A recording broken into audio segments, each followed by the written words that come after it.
Hello दोस्तों, नमस्कार। मैं हूं बलवीर सिंह चौधरी और आप देख रहे हैं अपना यूट्यूब चैनल बलवीर सिंह चौधरी। तो स्वागत है आपका अपने यूट्यूब चैनल में। आज का एक मेन बर्न इशू और महत्वपूर्ण टॉपिक रहेगा यह है कि 31 अक्टूबर 2022 को ग्राम पंचायत सहायकों को लेकर माननीय मुख्य सचिव महोदय की अध्यक्षता में एक जो शासन सचिवालय का जो कमेटी रूम है उसमें 3 बजे बैठक आयोजित होने जा रही है, जिसमें विभिन्न मुद्दों को लेकर वर्तमान में कुल में से स्कूलों में कितने शैक्षणिक एवं कितने गैर शैक्षणिक कार्यों में ग्राम पंचायत सहायक कार्य कर रहे हैं उनको लेकर है।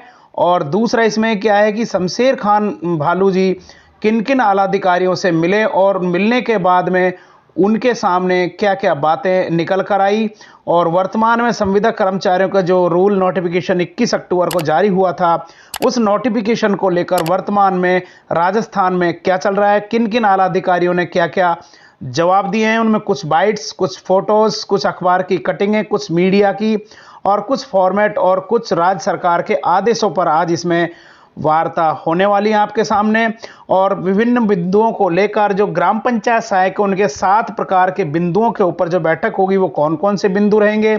उसके बाद 14 प्रकार के ब्लॉक स्तर पर जो बिंदु मांगे गए ग्राम पंचायत सहायकों के, क्या क्या उनकी योग्यता और किस प्रकार के हैं, उनके ऊपर क्या फॉर्मेट है जिसके ऊपर सूचनाएं मांगी जाएंगी मीटिंग में 31 अक्टूबर को, इन सारी चीज़ों को लेकर है।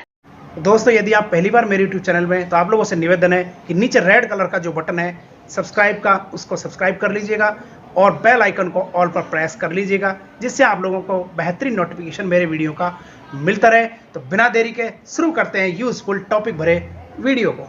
साथियों, कुछ क्लिप मैं आपको DIPR की तरफ से दिखा रहा हूं। संविदा कर्मियों का अधरझूल में क्यों रख रही सरकार?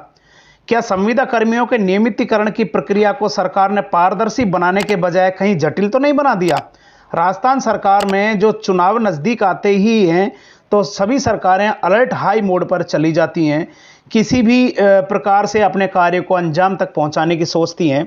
हर बार ऐसा ही होता है, इस बार भी ऐसा ही हो रहा है। अपना कार्यकाल पूरा होने के आखिरी साल में सरकार ताबड़तोड़ घोषणाएं करने के साथ साथ शिलान्यास का उद्घाटन भी करने के बारे में सोचती हैं। दीपावली के ऐन पहले संविदा कर्मचारियों के बारे में की गई घोषणा को सरकार दीपावली का तोहफा बताते नहीं थक रही, लेकिन जिन संविदा कर्मचारियों को इसका फायदा मिलने की बात कही जा रही है वे ही सरकार के फैसले को सरासर धोखा करार दे रहे हैं। यह बात दूसरी है कि CM अशोक गहलोत यह कह रहे हैं कि सरकार का मान्य दृष्टिकोण के साथ लिया गया यह निर्णय लगभग 1,10,000 संविदा कर्मचारियों को सामाजिक सुरक्षा सुनिश्चित करेगा। सरकार अपने चुनावी घोषणा पत्र को नीतिगत दस्तावेज के रूप में बताती है तो लोगों को सही लगता है, लेकिन जब वादा पूरा करने की जल्दी में विसंगतियां छोड़ दी जाएं तो लगता है कि सरकार की कथनी और करनी में भेद है। सरकार का कहना है कि सभी संविदा कर्मचारियों को Rajasthan contractual hiring to civil post rule 2022 के दायरे में लिया जाएगा, यानी संविदा कर्मी 5 साल तक काम करने के बाद भी, स्क्रीनिंग के बाद भी नियमित हो जाए, इसकी कोई गारंटी नहीं है। सवाल यह है कि जिसने 10 साल की सर्विस संविदा पर पूरी कर ली, क्या उसके लिए भी दरवाजे बंद हैं? सरकार इसमें स्पेशल पे प्रोटेक्शन के प्रावधान का दावा भी कर रही है। ऐसे में 8-10 और इससे भी अधिक वर्षों से जो कार्य करते आ रहे हैं, ऐसे में 8-10 और इससे भी अधिक वर्षों से नियमित होने की आस में लगातार संविदा पर ही नौकरी कर रहे हैं कर्मचारियों का यह सवाल एकदम जायज है कि उन्हें भर्ती, स्क्रीनिंग या किस माध्यम से नियमित किया जाएगा। एजेंसी के माध्यम से संविदा पर लगे कार्मिकों को इन नियमों के दायरे से बाहर कर दिया गया है। एक तरफ तो संविदा कर्मियों के नियमितीकरण की प्रक्रिया को सरकार ने सहज और पारदर्शी बनाने की बजाय जटिल बना दिया। अगर संबंधित संविदा कार्मिक को छलावा मान रहे हैं तो सरकार के दावों पर सवाल उठना लाजमी है। होना तो यह चाहिए कि सरकार को इस संबंध में उठने वाली शंकाओं का समाधान कर पारदर्शी व्यवस्था लागू कर इनको जल्द से सीधा नियमित किया जाए। चाहे वो किसी प्रकार के कैडर में करें, सीधा ही नियमित किया जाना चाहिए। पंजाब उड़ीसा पैटर्न हो या राजस्थान में राजस्थान ग्रामीण स्वच्छ सेवा अधिनियम हो। तो साथियों, अब हम आते हैं आपके मेन टॉपिक और टाइटल पर, यानी कार्यालय मुख्य ब्लॉक शिक्षा अधिकारी के द्वारा जो ग्राम पंचायत है उनके लिए क्या क्या सूचनाएं मांगी गई हैं वो आपको स्क्रीन पर मैं आप लोगों के सामने दिखा रहा हूं, जो आप क्रिया यहाँ देख पा रहे होंगे। इस प्रकार से इसके अंदर 7 प्रकार की सूचनाएं जो मांगी गई है फॉर्मेट के अंदर, जो आप क्लियर देख पा रहे हैं। क्रम संख्या, ब्लॉक का नाम, कुल चयनित ग्राम पंचायत सहायक और वर्तमान में कार्यरत ग्राम पंचायत सहायक और कार्यरत ग्राम पंचायत सहायकों में से विद्यालय में कार्यरत और ग्राम पंचायत स्तर पर कार्यरत और विशेष विवरण। इस प्रक्रिया से आप देख लिया PDF। इसको देखने के बाद मैं इसको स्क्रॉल करके नीचे की ओर लेकर जाऊंगा, जहां पर दूसरा PDF शॉर्ट आउट किया गया है और सरकार द्वारा इसकी सूचनाएं मांगी जा रही हैं।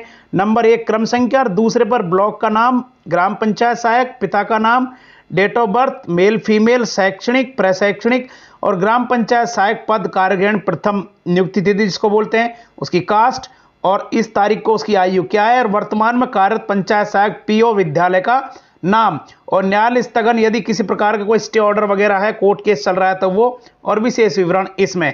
इन सारी चीज़ों को देख लेने के बाद साथियों, जो अभी मीटिंग ऑर्गेनाइज की जा रही 31 अक्टूबर को, किस बिंदुओं को लेकर वो मैंने आपको दिखा दी।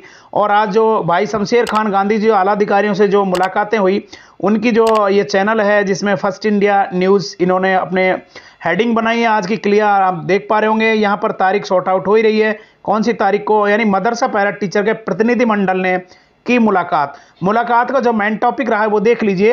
पैरा टीचर अनुभव व योग्यता को देखते हुए नोटिफिकेशन जारी करने की मांग, यानी अमेंडमेंट कीजिएगा, एडिटिंग कीजिएगा, एक्सपीरियंस और क्वालिफिकेशन को अमेंडमेंट करके। अल्पसंख्यक मामलात मंत्री ने दिया आश्वासन, कहा कि विभाग द्वारा जल्द ही सरकार को फिर से भेजेंगे मेमोरेंडम फाइल। अब इसमें किस प्रकार से, मैं इसको बड़ा कर देता हूं कि क्या सूचनाएं इसमें मांगी जा रही है। आप क्लियर देख पा रहे होंगे डेस्कटॉप पर। ग्राम पंचायत सहायकों के संबंध में मुख्य सचिव महोदय की अध्यक्षता में 31 अक्टूबर 2022 को 3:30 बजे उनके कक्ष में आयोजित बैठक के संबंध बिंदुवार निम्नलिखित सूचनाएं अविलंब उपलब्ध करवाने के संबंध में। क्या सूचनाएं, क्लियर 9 नंबर के बिंदु को आप लोग यहां पर शॉर्ट आउट मैंने राउंड अप किया है, यहां पर क्लियर रीड आउट कर लीजिएगा। वर्तमान में कुल स्कूलों में से कितने शैक्षणिक एवं कितने गैर शैक्षणिक कार्य कर रहे हैं, ये सूचनाएं मांगी जा रही हैं। और भरतपुर डिस्ट्रिक्ट के जो डीओज हैं उन्होंने तो ये सूचनाएं मोस्ट आउट भी कर दी हैं, जो आप क्लियर हैं मेरे डेस्कटॉप पर देख पा रहे होंगे कि इन्होंने सूचनाएं दे दी। तो अब हम चलते हैं आज की मुलाकात के मेन फोटो की तरफ, जो आप यहां क्लियर आप देख पा रहे होंगे। अल्पसंख्यक मामलात विभाग के मंत्री जनाब साले मोहम्मद जी हैं, जो मैं स्क्रीन पर शॉर्ट आउट कर रहा हूं, और ये शमशेर खान भालू जी हैं जो इनसे मुलाकात कर रहे हैं, जो मीडिया ने इसकी प्रमुख खबरें बनाई। अब इनकी मैं आज की बाइट बताऊंगा कि क्या क्या इन्होंने कहा और किस प्रकार से सरकार को अग्रिम चेतावनी देते हुए सरकार को रूलों में यदि अमेंडमेंट नहीं करेगी तो उनको एक किस प्रकार का सामना करना पड़ेगा। शुरू करते हैं इस बेहतरीन और टॉपिक भरे वीडियो। आज ये आप हमारी बेटी के शब्दों से देख सकते हैं, हमारे बच्चों के शब्दों से देख सकते हैं। मैं सरकार से सिर्फ इतना कहता हूँ कि हम चुप नहीं बैठेंगे। अभी 10 महीने हैं आपके बाकी, और सरकार कोई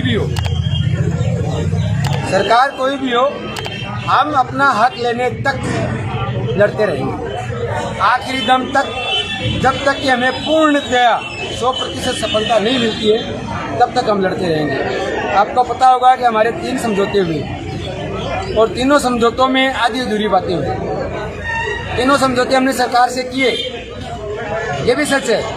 31 दिसंबर को जो हमारा समझौता हुआ वो सरकार के मुखिया से हुआ, और सरकार के मुखिया ने वचन दिया था कि मैं आपको नियमित करूंगा, लेकिन सरकार का मुखिया अपने वचन से पलट गया। इसका मतलब सरकार झूठी है, सरकार झूठी है, और झूठों की सरकार नहीं होती है, ये सरकार नहीं बेकार है। इसलिए मैं निवेदन यही करता हूँ, आपका वीडियो यदि प्रशासन तक पहुँचे, सरकार तक पहुँचे, माननीय विधायकगण, मंत्रीगण या सीएम साहब या उनके ओएसडी तक पहुँचे, तो निवेदन है कि स्थिति बिगड़ने से पहले संभाल लीजिए। जब कैंसर बिगड़ जाता है तो अंग काट दिया जाता है। कैंसर बिगड़ने की स्थिति नहीं हो, अभी प्रारंभिक स्टेज है, आप इसको सुधार दीजिए। संविधान रूल्स में आपको जो संशोधन करने हैं वो कीजिए। आप 2 साल का जो हमारा प्रोबेशन काल होता है वो कोई दिक्कत नहीं है। प्रोबेशन काल में आप ग्रेड पे लिख दीजिए ना, आप एक रिटायरमेंट होने वाले व्यक्ति के बराबर उसके पारिश्रमिक का जो वेतन दे रहे हैं, वेतन कहाँ हुआ? ये तो वेतन नहीं है। हमें जो हमसे वादा हुआ वो चाहिए, और आने वाले समय में हमारी जो लड़ाई है वो और टेक्निकल लड़ाई हुई। हमने भी बहुत कुछ सीखा है, खास तौर से जो हमारे विधायकगण और धर्मेंद्र जी राठौड़ साहब हैं, उनके लिए संदेश है कि आप ये न सोचें कि आपका पीछा छूट गया है, अब आप भी हमारे निशाने पर हैं। क्योंकि हमने आपसे स्पष्ट कहा था कि या तो आप आना मत, और आओ तो आप गारंटी लेना, और आपने गारंटी ली थी। आपने गारंटी ली थी कि हम आपका काम करवाएंगे। अब आपकी गारंटी कहाँ है? हम मुख्यमंत्री अशोक गहलोत का विरोध कर रहे हैं, शासन सरकार का विरोध कर रहे हैं, तो कर ही रहे हैं। अब आपका मुखर विरोध करेंगे, आपका मुखर विरोध करेंगे, आपके घर के आगे करेंगे। पहले किया भी है, अब और करेंगे, और ज्यादा सेंसिटिव और ज्यादा टेक्निकल करेंगे, आपके भी समझ में नहीं आएगा। इतना कह के मैं अपनी बातों को विराम करूंगा। तो दोस्तों आज के लिए बस इतना ही। यदि आप लोगों को वीडियो अच्छा लगा हो तो इस वीडियो को लाइक कीजिएगा। यदि आप मेरे चैनल पहली बार नए हैं तो आप लोगों से निवेदन है इसको सब्सक्राइब कीजिएगा, बेल आइकन को ऑल पर प्रेस कर लीजिएगा, जिससे और भी आपको बेहतरीन वीडियो जो भी बनाऊंगा उसका आप लोगों को नोटिफिकेशन मिलता रहे। तो आज के लिए बस इतना ही, फिर नए टॉपिक के साथ फिर मिलते हैं।